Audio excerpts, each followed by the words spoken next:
MLC కవిత తన తండ్రి కేసీఆర్కు రాసినట్టు చెబుతోన్న ఒక లెటర్ బయటకు వచ్చింది సార్. దానిలో మై డియర్ డాడీ అంటూ చాలా అంశాలను ప్రస్తావించారు. దానిలో పాజిటివ్ అంశాలు ఉన్నాయి, నెగిటివ్ అంశాలు ఉన్నాయి. ముఖ్యంగా డాడీ భాజపాను మరింతగా టార్గెట్ చేయాల్సిందేమో అంటూ కవిత చెప్పింది మాత్రం హైలైట్ అవుతోంది సార్. కవిత లేఖ మీద మీ కామెంట్ ఏంటి? లేఖ మీరు అన్నట్టు అది రాశారో రాయలేదో కన్ఫర్మేషన్ లేదు. బీఆర్ఎస్ అనేది అది కాంగ్రెస్ సృష్టించిన లేఖ అని, కాంగ్రెస్ అనేది మాకే సంబంధం, మేమెందుకు సృష్టిస్తాం, అది మీ కుటుంబ పంచాయతీ అని కాంగ్రెస్ అంటోంది. మీడియాలో సెలెక్టెడ్గా ఏం కాదు, అన్ని ఛానల్లో వస్తుంది. సో ఏ ఛానల్లో ఏమాత్రము క్రెడిబుల్ కాకపోతే అన్ని ఛానళ్ళు దాన్ని అంతగా కవరేజ్ ఇవ్వవు. వాళ్ళకి అనుమానం ఉంటే కనీసం సోర్సెస్ ద్వారా కన్ఫర్మ్ చేసుకొనే కదా ఎవరైనా చెప్పేది, వాళ్ళ క్రెడిబిలిటీ పోగొట్టుకోరు. అన్నిటికీ మించి కవిత ఇది నా లెటర్ కాదని అనలే ఇప్పటివరకు. కవిత అమెరికాలో ఉన్నారంటున్నారు, బట్ ఎక్కడున్నా ఇది నా లెటర్ కాదు. ఇప్పుడు ఈ లెటర్ బయటకు వచ్చి కొన్ని గంటలు అయిపోయింది కదా. సో మీకు మీడియాలో వచ్చి దీనిపైన డిబేట్లు ఇవన్నీ చూసాం మనం. సో ఇన్ని గంటలైన తర్వాత కూడా ఇది నా లెటర్ కాదు, నేను ఇది రాయలేదు అని ఇంతవరకు కవిత నుంచి స్టేట్మెంట్ రాలే. అల్టిమేట్గా దీన్ని డిజోన్ చేసుకోవాల్సింది కవిత కదా. బీఆర్ఎస్ నాయకులు కాదు అని టీవీ ఛానల్లో కూర్చుని అంటే రావలేదు కదా. Who should disown it? Kavitha disown. ఆ కవిత కనుక ఇది నా లెటర్ కాదు అని కనుక అంటే కాస్త చర్చ మొదలవుతుంది. అప్పుడు నిజమా కాదా తర్వాత సంగతి. ఎందుకంటే ఎవరైనా లెటర్ తండ్రికి కూతురు పొలిటికల్ లెటర్ రాస్తే రాయాల్సిన అవసరం ఏమైనా పోయి మాట్లాడచ్చు, చెప్పచ్చు కదా. ఇప్పుడు ఈ లెటర్లో ఉన్నాయి ఏంటి, అందులో ఏమైనా మా లెటర్లోనే పెడితేనే అర్థమయ్యేటి లేవు కదా. అందులో కాంప్లెక్స్ అంశాలు ఏమున్నాయి? అది నేరుగా వెళ్ళి తండ్రితో మాట్లాడచ్చు. తండ్రికి కూతురు చెప్పడానికి లెటర్ అవసరం లేదు. అనేకసార్లు కలుస్తారు కదా. వేరే నాయకులు అంటే పోనీ కేసీఆర్ టైం ఇస్తలేడు, నేను లెటర్ రాసినట్టు అర్థం ఉంది. పార్టీలో ప్రోటోకాల్ కొరకు రికార్డు కొరకు లెటర్ రాసిన అర్థం ఉంది. కూతురు తండ్రికి చెప్పడానికి లెటర్లు అవసరం లేదు. Captaincy is about making right decision whether on the field और ऑफ द फील्ड. इसलिए मैं कंट्री डिलाइट पर भरोसा करता हूँ. They deliver 100% pure buffalo milk to my doorstep by 7 AM. Don't just enjoy our matches. Enjoy village fresh buffalo milk too. Download the Country Delight app. So letter రాశారంటేనే అది డెఫినెట్గా she want to make a political statement.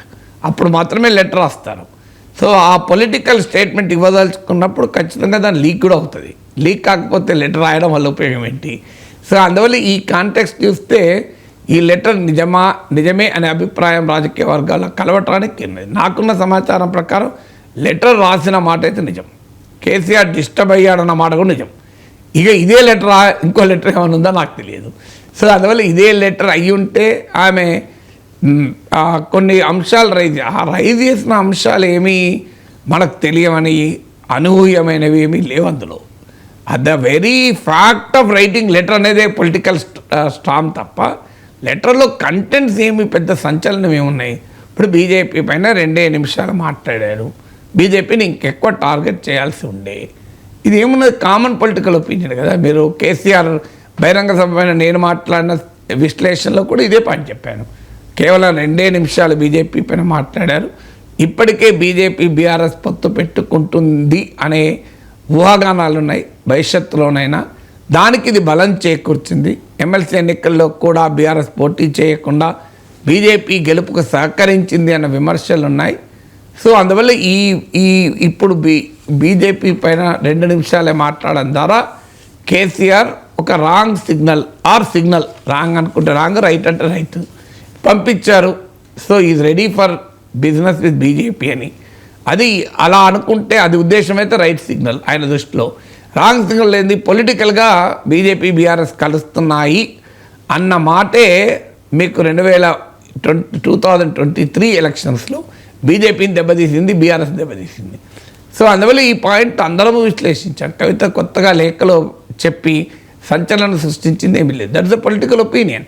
బీఆర్ఎస్లో చాలామందికి opinion ఉన్నది. బీజేపీని target చేయకపోవడం వల్ల లాభం అనుకునే వాళ్ళు ఉన్నారు, నష్టం అనుకునే వాళ్ళు ఉన్నారు. కవిత అదే చెప్పింది.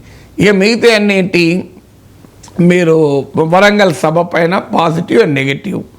సో ఆ సభలో అందులో కొత్తగా సంచలనం కలిగించే అంశం ఏమీ లేదు. సో అందువల్ల అయితే లెటర్ అంటూ రాయడం ఏంటి అనేదే క్వశ్చన్. లెటర్ ఎందుకు రాసింది, ఒక why is she making a political statement అన్న తప్ప లెటర్లో ఉన్న అంశాల్లో కొత్తగా మీరు సెలెక్టివ్గా కలుస్తున్నారు, అందరు కలుస్తలేరు. ఇదివరకైతే అసలు సెలెక్టివ్ కాదు, అసలు కలవరని కదా. సో ఇప్పుడు కనీసం సెలెక్టివ్గా కలుస్తున్నారు అనేది. So nothing sensational, nothing so controversial. So ఇది పెద్ద ఎత్తున ఏదో కాంట్రవర్సీ అయి ఉంది. ఒక రకంగా కవిత తాను అసంతృప్తిగా ఉన్నారు, తనకు ప్రాధాన్యత లేదు, గుర్తింపు లేదని భావిస్తున్నారు, తనకు మరింత ఎక్కువ గుర్తింపును ఆశిస్తున్నారు, ఒక రకంగా కేసీఆర్ పైన ప్రెషర్ బిల్డ్ చేస్తున్నారు అనేది ఈ లెటర్ అంటూ రాయడం అనే ప్రక్రియ తెలియజేస్తుంది. ఇక లెటర్లో ఉన్న కంటెంట్స్లో ప్రత్యేకత ఏముంది? ఇప్పుడు ఆంధ్రప్రదేశ్లో చూసుకుంటే షర్మిలతో వచ్చిన వివాదాల వల్ల జగన్కు ఎంతో కొంత డ్యామేజ్ జరిగింది సార్. వైసీపీకి డ్యామేజ్ వచ్చింది ఎంతో కొంత. అంటే ఈ కవితతో ఒకవేళ విభేదాలు నిజమే అయితే కనుక ఆ ఎఫెక్ట్ బీఆర్ఎస్ మీద ఎంతవరకు ఉండవచ్చు? నిజంగా జగన్ ఓడిపోయటానికి షర్మిల కారణమని అనుకోను. ఇక అందువల్ల జగన్ ఓడిపోయటానికి షర్మిలే కారణమైతే షర్మిలకు అన్ని నాయకత్వాల కాంగ్రెస్ పార్టీకి అసలు అడ్రస్ లేకుండా సీట్లు ఓట్లు ఎందుకు వస్తాయి? సో ఎంతో కొంత ఆమె కూడా రెస్పెక్టబుల్ ఓటింగ్ రావాలి కదా. ఎక్కడొచ్చింది? సో తెలుగుదేశం పార్టీకి ఒక ఆయుధం కావచ్చు షర్మిల తిరుగుబాటు ఎపిసోడ్, కానీ దానివల్ల జగన్కు ప్రత్యేకంగా నష్టం జరిగింది అని అనుకోను. అందులో షర్మిల వ్యూహం కూడా జగన్కు ఒక రకంగా లాభం. ఎందుకంటే ఆమె ఎప్పుడైనా ఆమె ఎంటైర్ మీ స్టేట్మెంట్ చూడండి, ఇప్పటికీ జగన్ను విమర్శించడం తప్ప కూటమిని విమర్శించడమో కూటమికి వ్యతిరేకంగా ఫైట్ చేయడం ఎక్కడా లేదు. కాంగ్రెస్ పార్టీ నాయకురాలు ఎన్డీఏకు వ్యతిరేకంగా మాట్లాడడం ఉండకపోతే జనం ఏమనుకుంటారు? సో జనం దాన్ని సీరియస్గా తీసుకుంటారా? మీకు అందుకే చాలామంది అంచనాలు వేశారు షర్మిలకు చాలా ఓట్లు వస్తాయి, ఆమె ఆంధ్రప్రదేశ్ కాంగ్రెస్ కమిటీ అధ్యక్షురాలు అవడంతోనే రాజశేఖర రెడ్డి అభిమానులకు షిఫ్ట్ వస్తుంది అన్నారు. రాదు అని నేను ఆ రోజు కూడా చెప్పాను. ఎందుకు? రాజశేఖర రెడ్డి అభిమానులు చంద్రబాబు నాయుడుకు ఉపయోగపడే పని చేయరు కదా అని ఆ రోజు కూడా చెప్పాను. ఇప్పుడు కూడా జరుగుతున్నది ఈ పోలరైజేషన్లో ఆమె క్లియర్గా జగన్ వ్యతిరేక శిబిరంలో ఉన్నారు. జగన్ వ్యతిరేక శిబిరంలో కొత్తగా షర్మిలు ఉండడం ఏంటి? టీడీపీ జనసేన ఉండగా. అందువల్ల ఆమె పొలిటికల్ ప్రభావాన్ని చూపలేకపోవడానికి కారణం ఆమె అనుసరిస్తున్న వ్యూహం. ఇప్పుడు కూటమి ప్రభుత్వ విధానాలపైన పోరాడకుండా ప్రతిపక్ష పార్టీ ఎట్లా పెరుగుతుంది? అందులో బీజేపీ ఉన్న కూటమికి వ్యతిరేకంగా కాంగ్రెస్ నాయకురాలు పోరాడకుండా పొద్దున్న లేస్తే జగన్ అటాక్ చేస్తే ప్రజలంతా అమాయకుల అర్థం కదా ప్రజలకు. అందువల్ల ఆ సిచ్యువేషన్ ఎక్కడా మీకు కనిపించడం లేదు. అందువల్ల షర్మిల వల్ల జగన్ ఓడిపోయాడు. షర్మిల వల్ల ఎంతో కొంత నష్టం అంటే ప్రతి ఫ్యాక్టరీ నష్టం చేస్తుంది. కొత్తగా షర్మిల వల్ల వచ్చే నష్టం ఉందని అనుకోను. ఇక్కడ కూడా కవిత ఎప్పుడు పార్టీ బయటికి వస్తే కదా నష్టం అనేది. పార్టీ పెట్టిన ఇప్పుడున్న రాజకీయ పరిస్థితుల్లో అయితే కవిత ఏదో ప్రభంజనం సృష్టించి కేటీఆర్కు భారీగా నష్టం కలిగించేటువంటి వాతావరణం ఉందని అనుకోను. సార్ ఇదేదో ఫ్యామిలీలో వచ్చిన విభేదం మాత్రమే కాదు, తెలంగాణను 10 ఏళ్ళు పాలించిన పార్టీలో వచ్చిన విభేదం. సో కాంగ్రెస్ పార్టీ చాలామంది డిమాండ్ చేస్తూ ఉన్నారు సార్. ఆది శ్రీనివాస్ కూడా అదే డిమాండ్ చేశారు. కవిత లేకపోయి బీఆర్ఎస్ నాయకత్వం సమాధానం చెప్పాలి అని చెప్పాల్సిన అవసరం ఉందంటారు. సమాధానం ఇప్పుడు బీఆర్ఎస్ నాయకులు చెప్పడం లేదా? టీవీ ఛానల్లో కూర్చొని ఫేక్ అనే చెప్తూ ఉన్నారు తప్ప ఫేక్ అని అది నిజమైన ఫేక్ అని చెప్పకపోతే నిజమని ఎట్లా చెప్తారు? సో నిజమని ఎవరైనా అవును నిజమే అని చెప్తారా? నిజమైనా కూడా చెప్తారు. ఏముంది అందులో? సమాధానం చెప్పడానికి ఏముంది? పొలిటికల్ అంశాలు ఒకసారి తనకు వ్యతిరేకంగా కవితనే నిజంగానే కేసీఆర్కు వ్యతిరేకంగా మాట్లాడడం మొదలైతే ఏముంటుంది? ఇప్పుడు షర్మిల విషయంలో ఏమున్నదో అదే ఉంటుంది. కుటుంబమైనా పార్టీ కుటుంబం వేరువేరు కాదు కదా. కుటుంబమే పార్టీ, పార్టీయే కుటుంబం కదా. ఒకసారి రాజకీయంగా డివైడ్ అయినాక నీకు సమాధానాలు చెప్తారు కదా, చెప్పకుండా ఎందుకుంటారు? అది రాజకీయంగా డివైడ్ కాలే కదా ఇంకా. ఇప్పుడు ఏదన్నా ఉంటే ఇంటర్నల్ అసంతృప్తి, అది ఎక్స్టర్నల్గా వచ్చిన రోజు ఖచ్చితంగా సమాధానం చెప్పుకుంటారు. సమాధానం చెప్పకుండా ఎందుకుంటారు? సో మీకు పొలిటికల్ ఫ్యామిలీస్ ఏదైనా మీరు గమనించండి. సో ఒక్కసారి రాజకీయంగా డివైడ్ అయితే అటాకే చేసుకుంటారు. అటాక్ చేసుకోకుండా ఎందుకుంటారు? రాజకీయమే కదా, కుటుంబమే కదా.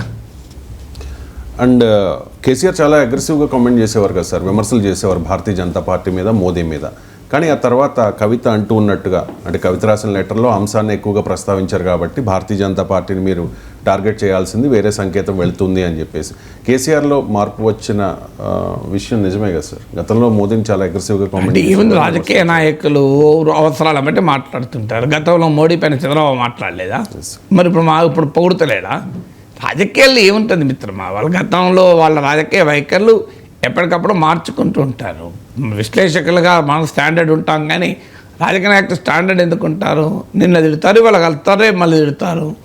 ఏముంది అందులో? ఇప్పుడు కేసీఆర్ దుబ్బాక్ ఎలక్షన్ల వరకు మోడీ పట్ల చాలా గౌరవంగానే మాట్లాడాడు కదా. దుబ్బాక్ ఎలక్షన్ అయిన తర్వాత బీజేపీని అటాక్ చేయడం మొదలుపెట్టారు. తర్వాత మళ్ళీ ఇప్పుడు బీజేపీని అటాక్ చేసి, ఇప్పుడు కాంగ్రెస్ పార్టీ ఇప్పుడు అధికారంలో ఉంది, ఇప్పుడు బీజేపీ కాదు కదా అధికారంలో ఉంది. అందువల్ల రాష్ట్రంలో కాంగ్రెస్, కేంద్రంలో బీజేపీ ఉండగా ఇప్పుడు జగన్ బీజేపీని అటాక్ చేస్తున్నాడా?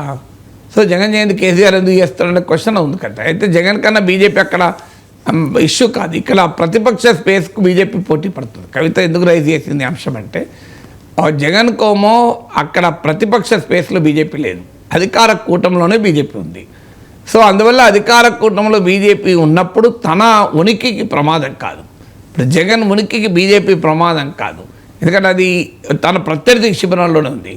ఇక్కడికి వచ్చేవరకు ఏంటంటే అపోజిషన్ స్పేస్లో బీజేపీ ఉంది.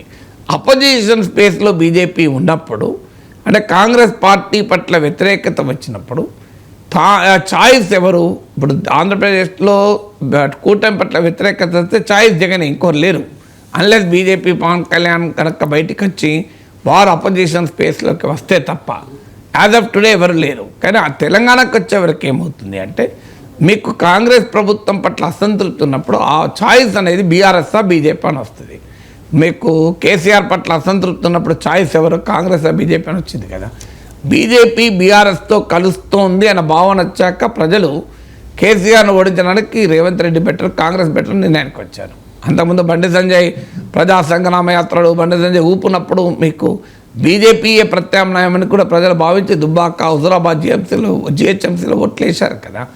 ఎప్పుడైతే బీజేపీ వెనక్కు తగ్గిందో, సో బీజేపీ బీఆర్ఎస్ను కలుస్తోంది అనే భావన క్రియేట్ అయిందో, అప్పుడు ప్రజలు కాంగ్రెస్ వైపు వేశారు. ఇప్పుడు కూడా బీఆర్ఎస్కు ముందున్న ఆప్షన్ ఏంటి? అపోజిషన్ స్పేస్లో బీజేపీని ఎదుర్కోకుండా మీకు ఫీల్డ్ వదిలేస్తే బీజేపీకి, బీఆర్ఎస్ను మించి బీజేపీ ముందుకు రావచ్చు ఒకటి.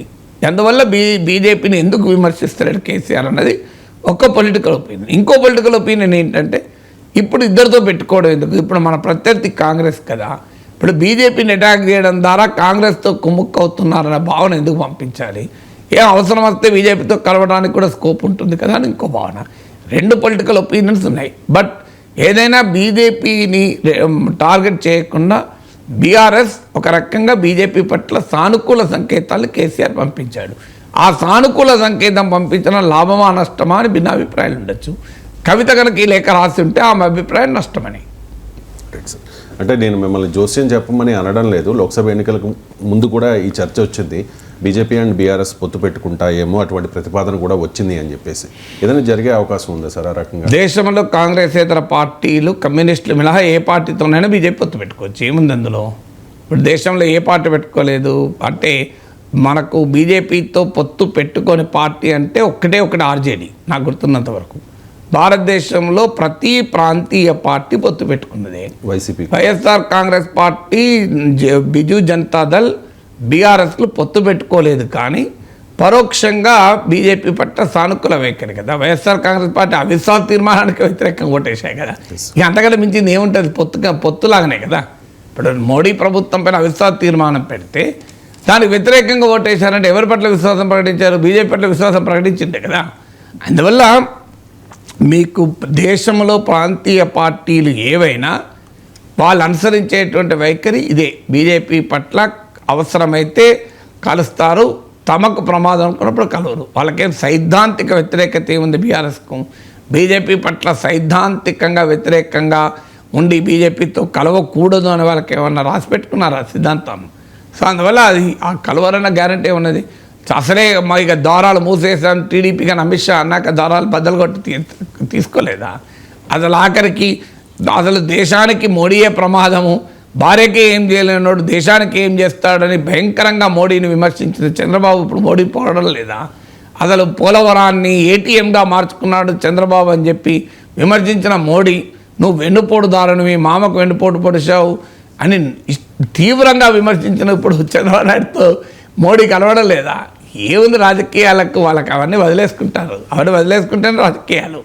సో ప్రిన్సిపల్స్ ఉంటే రాజకీయాలు ఎట్లవుతాయి? సమస్య అదే.